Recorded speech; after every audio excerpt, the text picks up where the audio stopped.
अपनी माता जी के दर्शन करने माता मूर्ति जाएंगे।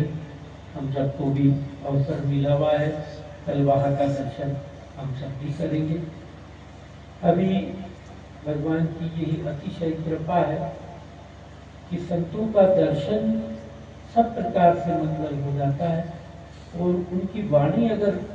श्रवण को मिल जाए तो फिर कहना ही क्या। हम भी देखते हैं मोदी जी महाराज जब उनको भगवत प्रेरणा हो तभी कहीं जाएंगे, नहीं तो कितना ही बड़ा आयोजन हो जाए नहीं जाते। अभी बीच में पिछले वर्ष बागेश्वर महाराज आए, सब गए, लेकिन ये यहाँ से कि नहीं मुझे जाना ही नहीं है। पर आज हम सब उनके बीच में कृपा करके आए, अनेकों वर्षों से यहाँ महाराज जी तपस्या कर रहे हैं। इस समय पे तो जहाँ तक संभव हमारी जानकारी में है वयोवृद्ध भी है महाराज जी, और उसके बाद में भी जैसा बताया कि विद्वान बाल वक्त रहता है, शत्रु का जैसे जैसे साधना बढ़ती है उनमें कोई आडंबर नहीं रह जाएगा, जैसा है वैसे ही वो सबके सामने आते हैं। तो मोदी जी महाराज की वाणी सुनकर के हम सबको बड़ी प्रसन्नता हुई। हमारे व्यास जी महाराज का तो कहना ही क्या, आश्रम पे हम ये कहेंगे कि आश्रम ही प्रभु की इच्छा से ये अपना समझते हैं, और है ही है इन सबों का, उसी का स्वरूप हम सबों ने अभी देखा। जितनी भी व्यवस्था जो भी रही, लेकिन आप सब भी उसमें अपने को समाहित किए, और महाराज जी का तो स्वरूप ही है एकदम प्रसन्नता प्रभु की इच्छा से। तो वास्तव में तो कथा में समय तो रहता ही है, कुछ हम भी विलंब कर लेते हैं, कुछ व्यास जी का भी जो भी है आप सबके देखते हुए वो भी थोड़ा आनंद से आते हैं। तो कथा में तो वास्तव में कथा श्रवण का ही आनंद है। इस बीच में हम सब आप सबसे निवेदन यही करेंगे कि जिस प्रकार से भगवान की बाल लीला कल भी हमने सुनी, आज भी श्रवण कर रहे हैं, भगवान अपने बाल स्वरूप में होते हुए भी, भगवान राजाधिराज होते हुए भी, फिर भी उनका मिलना, उनका बोलना सब मन को हरण कर लेता है। और उसमें विशेषता यही है कि ये सब लीलाएं सुनकर के हम उसको जहाँ पे भी हम उसका मनन चिंतन करते रहें, और दृढ़ विश्वास हो जाए नारायण हमारे हैं, कृष्ण हमारे हैं, जिस स्वरूप को भी आप मानते हैं, जो भी गुरु जी ने बताया है, चाहे राम जी का, चाहे भगवान श्री कृष्ण का, हमारे बद्री नारायण का, हमारे द्वारकाधीश भगवान का, जो भी हमारे को प्रभु की इच्छा से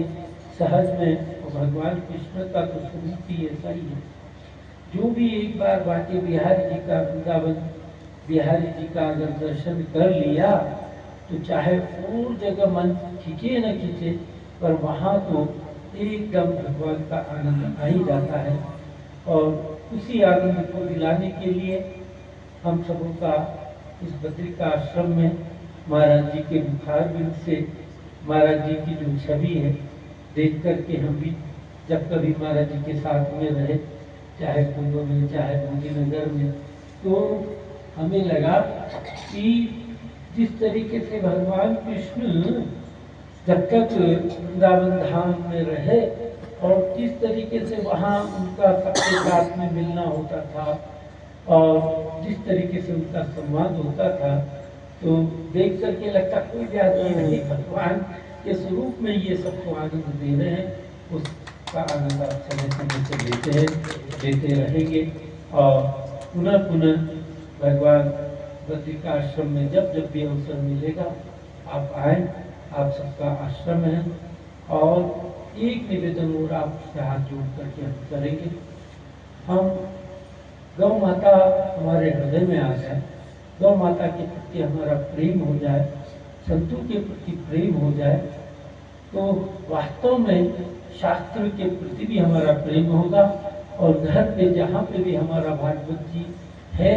महाराज जी के मुखार से सुने, और उसको जब आप हिंदी में ही चाहे पढ़े, पर वो जो आनंद आपको मिलेगा तो संभवतः यहाँ का आना आप सबका सार्थक रहेगा। और व्यास जी का भी परिश्रम, हम सब भी जो कुछ भी बोल रहे हैं, तो चाहे आप सब हमको बाद में मिलेंगे बहुत अच्छा है, पर किसी कारण से नहीं भी मिल पाएंगे, पर अगर आप भागवत जी, रामायण जी, गीता जी या हनुमान चालीसा तो सबसे सरल है, और उससे भी सरल भगवान का नाम है। अगर उसको आप लेते रहेंगे तो हम सब साथ ही रहेंगे। और इसके साथ साथ में पति का आश्रम या अयोध्यावास, हमारा वृंदावन वास जरूर उस नाम रूप लीला धाम के अनुसार हम सबका होगा।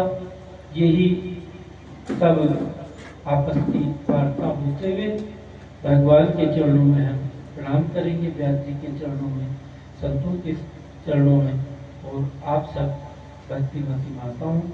हमारे भागवत प्रेमी सबके चरणों में पुनः पुनः जय श्रीमन नारायण, जय वशिष्ठ।